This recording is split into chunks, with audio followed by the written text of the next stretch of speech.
So hi friends, ఈ వీడియోలో అయితే సోషల్ మీడియాలో ఎంతగానో ట్రెండ్ అవుతున్న యూఎఫ్ఓ గురించి చెప్పబోతున్నాను. అండ్ అంతేకాకుండా మీవి ఇయర్ బడ్స్ బ్రాండ్ ఉంది కదా, అసలు దీని యొక్క స్టార్టింగ్ అనేది ఎలా అయిందనేది ఈ వీడియోలో చెప్పబోతున్నాను.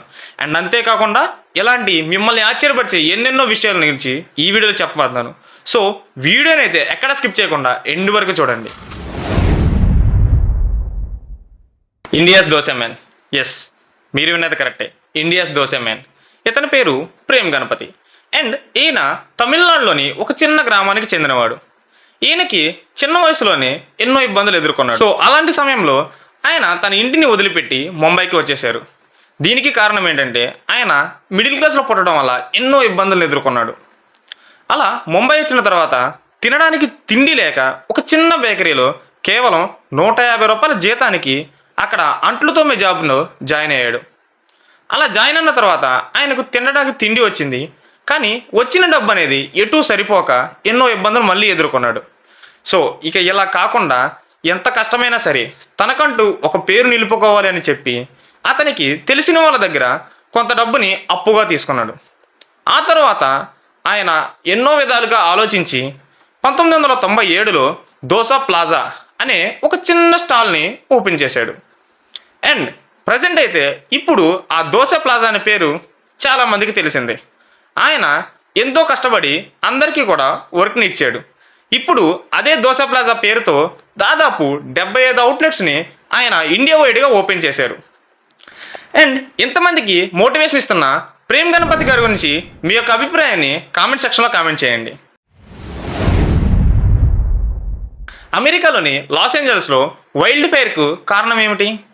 అమెరికాలోని లాస్ ఏంజలస్ దాదాపు 30,000 ఎకరాలు ఈ ఫైర్ వల్ల కాలి బూడిదైపోయింది. కాలిఫోర్నియాలోని లాస్ ఏంజల్స్లో అత్యంత ధనవంతులు అంటే హాలీవుడ్లో వర్క్ చేసే ప్రతి ఒక్కరూ కూడా ఇక్కడే ఉంటారు. అండ్ ఈ ప్రదేశంలో హై సెక్యూరిటీ కలిగి ఉంటుంది. అలాంటి టైంలో ఇక్కడికి ఈ వైల్డ్ ఫైర్ అనేది ఎలా వచ్చింది?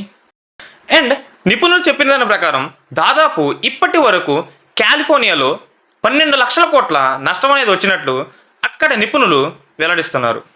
హాలీవుడ్కి కేంద్రమైన లాస్ ఏంజలస్లో ఇలా కాలి బూడిదైపోవడం వల్ల అక్కడ ప్రతి సంవత్సరం జరిగేటువంటి ఆస్కార్ నామినేషన్స్ కూడా వాయిదా వేశారు. ఇప్పటి వరకు అక్కడ ఈ మంటల వల్ల 10 నుంచి 15 మంది చనిపోయారు. అండ్ అక్కడ ఉన్నటువంటి ప్రతి ఒక్కరూ కూడా ఆ ఊరిని వదిలిపెట్టి వెళ్ళిపోయారు. ఇప్పటి వరకు 30 నుంచి 40 ఎకరాలు కాలిపోయాయి కదా. సో దీని వెనుక బలమైన కారణం ఏంటంటే కాలిఫోర్నియాలో వచ్చేటువంటి అత్యంత వీధురుగాలుల వల్ల ఈ మంటలు అనేది చిన్న నుంచి చాలా బాగా పెరిగిపోతూ ఉన్నాయి. సో దీనివల్లే అక్కడ ఎక్కువ శాతం మంటలు అనేది వ్యాప్తి చెందాయని అక్కడ నిపుణులు తెలియజేస్తున్నారు. అండ్ ఈ కాలిఫోర్నియాలో ఎక్కువగా శాంటా ఆనా అని వీచే గాలి చాలా ఎక్కువగా వస్తుంది. దీనివల్లే అక్కడ వైల్డ్ ఫైర్ అనేది బాగా రియాక్ట్ అవుతుంది అనేసి నిపుణులు తెలియజేస్తున్నారు. అండ్ కొంతమంది అక్కడ జరిగినటువంటి ఒక ఈవెంట్లో గాడ్ జీసస్ని ఇబ్బంది పెట్టారని, అలా తక్కువగా చేసి మాట్లాడారని, ఇలా జరిగిందని కూడా ఎన్నో మంది చెప్తూ ఉన్నారు. అంటే దీని వెనకాల రీజన్ ఏంటి అనేది కూడా ఇంతవరకు చాలామందికి తెలియదు. అండ్ దీని వెనకాల ఏముందనేది మీరు కనుక తెలిసినట్లయితే కామెంట్ సెక్షన్లో కామెంట్ చేయండి. ఇప్పుడు చెప్పబోయే ఈ ఫ్యాక్ట్ విన్న తర్వాత నాకు తెలిసిన తర్వాత అయితే మీరు మీ బడ్స్ యొక్క కంపెనీని చేంజ్ చేసుకుంటారు. మీవి. ఎస్, మీరు విన్నది కరెక్టే. దీన్ని విన్న వెంటనే మీరు ఏదో చైనా ప్రోడక్ట్లే అనుకుని ఉంటారు కదా. కాదు, ఇది అనేది కంప్లీట్ ఇండియన్ బ్రాండ్. అది కూడా లో బడ్జెట్లో వైర్లెస్ ఇయర్ బడ్స్ని ప్రొడ్యూస్ చేస్తూ ఉంటుంది.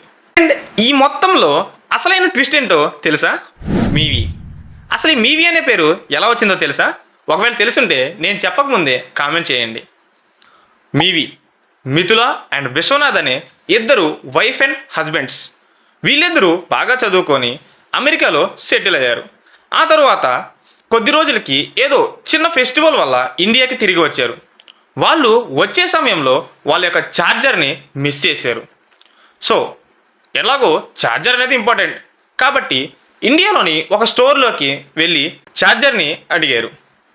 అమెరికాలో దాదాపు $10కే వచ్చే ఒక ఛార్జర్ అనేది ఇండియాలో $25కి సేల్ చేస్తున్నారు. ఈ మిథుల అండ్ విశ్వనాథ్ అనే ఈ వైఫ్ అండ్ హస్బెండ్స్ వీళ్ళిద్దరూ కూడా ఇండియాలో ఈ మార్కెట్ గ్యాప్ని అర్థం చేసుకున్నారు. అది కూడా లో బడ్జెట్లో పర్ఫెక్ట్ అండ్ పవర్ఫుల్ అండ్ మంచి ఇయర్ బడ్స్ అనేది ఎక్కడా కూడా అవైలబిలిటీలో లేదు. అది కూడా మిడిల్ క్లాస్ ప్రజలకి అందుబాటులో లేదని ఒక విషయాన్ని బాగా గుర్తుంచుకున్నారు.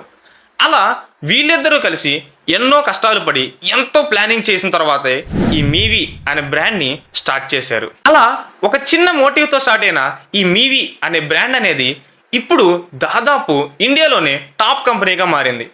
అది కూడా మిడిల్ క్లాస్ బడ్జెట్లో అందరికీ కూడా అందుబాటులో ఉండే ఇయర్ బడ్స్ని ప్రొడ్యూస్ చేస్తూ, and end of the day ప్రతి మిడిల్ క్లాస్ ప్రజలు కూడా అందరూ కూడా వైర్లెస్ ఇయర్ బడ్స్ని చాలా తక్కువ రేట్లకి కొని వాడగలిగేలా చేసినటువంటి ఈ మీవి యొక్క బ్రాండ్ గురించి మీ యొక్క అభిప్రాయాన్ని కామెంట్ చేయండి. ఇక్కడి వరకు చూసారంటే నా యొక్క వీడియో అనేది మీకు ఎంతో కొంత యూస్ఫుల్గానే ఉందనుకుంటున్నాను. అండ్ కొత్త వాళ్ళు వచ్చినట్లయితే మా యొక్క ఇన్ఫర్మేషన్ అనేది మీకు యూస్ఫుల్గా అనిపిస్తే ఖచ్చితంగా ఛానల్కి ఒక సబ్స్క్రైబ్ చేసి నన్ను మోటివేషన్ చేయండి అండ్ పాత వాళ్ళు ఎవరైనా ఉన్నట్టయితే వీడియోకి ఒక లైక్ చేసి కింద ఖచ్చితంగా ఏదో ఒక విషయం గురించి కామెంట్ చేయండి. అండ్ అంతేకాకుండా మీకేమన్నా కొత్త ఐడియాస్ ఉంటే కామెంట్ సెక్షన్లో కామెంట్ చేయండి. ఖచ్చితంగా నెక్స్ట్ వీడియోలో ఆ ఫ్యాక్ట్ గురించి చెప్పడానికి నేను ప్రయత్నిస్తాను. అండ్ ఇక లేట్ చేయకుండా నెక్స్ట్ వీడియోకి వెళ్ళిపోదాం. ఈ ఫ్యాక్ట్లో అమ్మ అనే పదానికి మచ్చ తెచ్చినటువంటి ఒక లేడీ కాదు ఒక సైకో గురించి చెప్పబోతున్నాను. ఈ ఫ్యాక్ట్ విన్న తర్వాత మీరు ఒకటే అంటారు, దేవుడు అనేవాడు ఉంటే నాకు ఓ రోజు వస్తుంది. ఈ ఫోటోలో చూస్తున్నటువంటి ఈమె పేరు క్రిస్టల్ క్యాంటెలారియో అండ్ ఈమె వయసు అనేది 37 సంవత్సరాలు. ఈమె చిన్నప్పటి నుండి చాలా ధనవంతురాలు అండ్ ఈమెకు రీసెంట్గానే పెళ్ళయింది. ఆమెకు ఒక జైలిన్ అనే 16 నెలల పాప కూడా ఉంది. కామన్గానే ఎవరైనా సరే ధనవంతులు అనేవాళ్ళు ఖచ్చితంగా ఎన్నో ఎంజాయ్మెంట్లకి గురవుతూ ఉంటారు. అండ్ జైలిన్ పుట్టిన తర్వాత ఈ క్రిస్టల్ అనే అమ్మాయికి అలా ఎంజాయ్ చేసే టైం అనేది చాలా తగ్గిపోయింది. సో ఈ సైకో లేడీ ఏం చేసిందంటే ఆ పాపని ఉయ్యాల తొట్టులో పడుకోబెట్టి తన బట్టల్ని అండ్ తనకు కావాల్సిన కాస్మోటిక్స్ని మొత్తం కూడా సర్దుకొని టూర్కి వెళ్ళిపోయింది. తను వెళ్ళిన టూర్ కూడా డెట్రాయ్ అనే దేశంలో ఒక అద్భుతమైన ప్రదేశం. అండ్ అక్కడ తాగుతూ తిరుగుతూ డ్యాన్స్ వేస్తూ ఎన్నో రకాలుగా ఈ సైకో లేడీ అనేది తిరుగుతూ ఉంది. అలా తాగుతూ తనకొక పిల్ల ఉందనే విషయం కూడా మర్చిపోయింది. అలా పిల్లని 10 రోజుల పాటు ఉయ్యాల తొట్టెలో వదిలిపెట్టి ఎంజాయ్ చేయడానికి వెళ్ళిపోయింది. ఆ తరువాత 10 రోజుల తర్వాత వచ్చి చూస్తే ఆ పిల్ల అనాథ శవమై పడిపోయింది. ఎందుకంటే ఆ పాపకి తినడానికి తిండి లేదు, తాగడానికి నీరు లేదు. ఆ సమయంలో ఎటు కదలలేదు కూడా. అంత చిన్న పిల్లని కూడా అలా ఎలా వదిలేసి వెళ్ళిందనేది ఇప్పటికీ కూడా అర్థం కావట్లేదు. తనను పట్టించుకోవడానికి ఎవ్వరూ లేక ఆ చిన్న పిల్ల ఎన్ని బాధలు అనేది అనుభవించి చనిపోయిందో ఆ దేవుడికే తెలవాలి. ఈ విషయం తెలిసినటువంటి క్లివ్లాండ్ హైకోర్టు అనేది ఆమెకు జీవిత ఖైదును విధించింది. ఇప్పుడు ఈ క్రిస్టల్ అనే ఆమె జీవితాంతం ఆ ఊచల లెక్క పెడుతూ అలానే చచ్చిపోతుంది. అండ్ దయచేసి ఒకటే చెప్తున్నాను, చిన్న పిల్లలు ఉన్నవాళ్ళు చాలా జాగ్రత్తగా ఉండండి. ఇలా సైకోలా మాత్రం ఎప్పటికీ బిహేవ్ చేయకండి. ఒక్కసారి మీ చుట్టుపక్కల ఉన్న మీ ఫ్రెండ్స్ మీద ఒక కన్ను వేసి ఉంచండి. ఇలా ఎందుకు అంటున్నానంటే రీసెంట్గా జరిగిన రీసెర్చ్లో హార్వర్డ్ యూనివర్సిటీ వాళ్ళు చెప్పినదన్న ప్రకారం ఏలియన్స్ అనేవాళ్ళు ఇంకా ఉన్నారు. అండ్ వాళ్ళు కూడా భూమి మీద మనతో పాటే తిరుగుతూ ఉన్నారు. ఈ ఏలియన్స్ అనేవాళ్ళు ఎక్కడైనా ఉండొచ్చు. ఈ భూప్రపంచంలో వాళ్ళు ఎంతో టెక్నాలజీని కలిగి ఉన్నారనేది సైంటిస్టుల యొక్క అభిప్రాయం.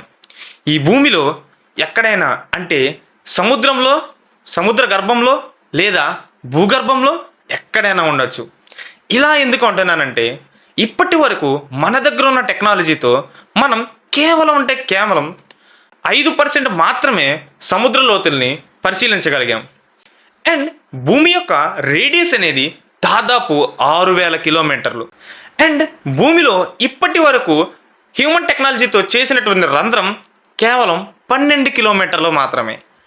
అండ్ 6000 కిలోమీటర్లో కేవలం 12 కిలోమీటర్లు అంటే ఒక పూచిక పుల్లతో సమానం. అలాంటి టెక్నాలజీతో ఉన్న మనం ఏలియన్స్ని ఫైండ్ అవుట్ చేయడం అనేది చాలా కష్టం. సో అందుకే అంటున్నాను, ఇప్పటికైనా సరే మీ చుట్టుపక్కల ఉన్న మీ ఫ్రెండ్స్ మీద ఖచ్చితంగా ఒక కన్ను వేసి ఉంచండి. మీరు కూడా ఈ సిమ్సన్ ప్రెడిక్షన్స్ని చూసే ఉంటారు కదా, సేమ్ అలానే. మీ అందరూ కూడా ఎదురు చూస్తున్నటువంటి క్వశ్చన్, అసలు నిజంగానే ఏలియన్స్ అనేవి ఉన్నాయా? ఇది ఒక మిస్టీరియస్ క్వశ్చన్. ఈ అనంత విశ్వంలో కేవలం భూమి మీద మాత్రమే జీవం ఉందా అంటే ఏమో చెప్పలేం. అండ్ రీసెంట్గా అమెరికాలో అండ్ మరికొద్ది ప్రదేశాల్లో యుఎఫ్ఓ అనేది చాలా మందికి కనిపించినట్టు కూడా సోషల్ మీడియాలో ఎన్నో వీడియోస్ అనేవి వైరల్ అవుతూ ఉన్నాయి. ఈ వీడియోస్లో ఎంత నిజం ఉంది? అసలు పాయింట్కి వస్తే ప్రజెంట్ ఈ సోషల్ మీడియాలో ట్రెండ్ అవుతున్నటువంటి ప్రతి వీడియో కూడా ఫేక్ వీడియో. అండ్ ఈ వీడియోస్ అన్నిటిని కూడా విఎఫ్ఎక్స్ అనే టూల్ని ఉపయోగించి క్రియేట్ చేసినవి. ఈ విఎఫ్ఎక్స్ టూల్ అనేది మూవీస్లో లేని జీవాన్ని సృష్టించడానికి వాడతారు. అండ్ మనం ప్రజెంట్ జెన్జెట్ కాలంలో ఉన్నాం. అండ్ ఇప్పటి వరకు ఎన్నో విఎఫ్ఎక్స్ అండ్ ఏఐ జనరేటెడ్ వీడియోస్ని కూడా మనం చూసే ఉంటాం. అండ్ మీరు ఎక్కడో నన్ను క్వశ్చన్ అడగవచ్చు, మరి ఇండియన్ రఫేల్ ఫ్లైట్ అనేది ఈ యుఎఫ్ఓని ఫాలో అయింది కదా, మరి దాని వారం ఏంటి అని? ఎస్, దాన్ని చెప్పడం కూడా నేను సిద్ధంగానే ఉన్నాను. నవంబర్ 19, 2023 ఇండియన్ రఫేల్ అనేది ఫస్ట్ టైం లాంచ్ అయింది. అప్పుడు test trial and checking speed కోసం ఆ ఇండియన్ రఫేల్ని ఆకాశంలో ఫ్లై చేశారు. అండ్ ఆ వీడియోకి ప్రజెంట్ ఈ విఎఫ్ఎక్స్ టూల్ని ఉపయోగించి యుఎఫ్ఓ దాని ముందు రన్ అవుతున్నట్టు ఒక విఎఫ్ఎక్స్ వీడియోని క్రియేట్ చేశారు. దానినే సోషల్ మీడియాలో ఎంతో ట్రెండ్ చేస్తున్నారు. సో ఫ్రెండ్స్, దయచేసి ఇలాంటి ఫేక్ వీడియోస్ని మాత్రం ఎప్పుడు స్ప్రెడ్ చేయకండి. ఇక్కడి వరకు చూసినందుకు చాలా చాలా ధన్యవాదాలు. అండ్ ఇప్పటి వరకు నేను చెప్పిన దాంట్లో ఎటువంటి తప్పు ఉన్నా సరే కామెంట్ సెక్షన్లో కామెంట్ చేయండి. ఆ విషయాన్ని నేను ఖచ్చితంగా సరి చేసుకోవడానికి ప్రయత్నిస్తాను. Thank you.